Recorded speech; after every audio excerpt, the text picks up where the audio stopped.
নমস্কার, শিলিগুড়ি এক্সপ্রেসে আপনাদের সকলকে স্বাগত। আমি ঋতু।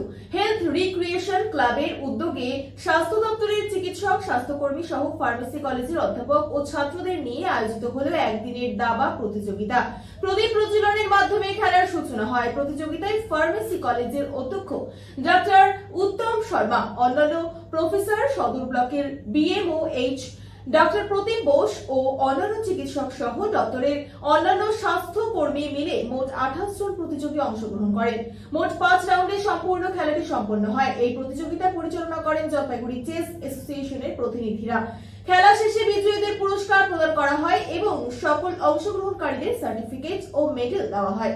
প্রথম স্থান অধিকার করে চ্যাম্পিয়ন হয় স্বাস্থ্যকর্মী সত্যজিৎ সাহা।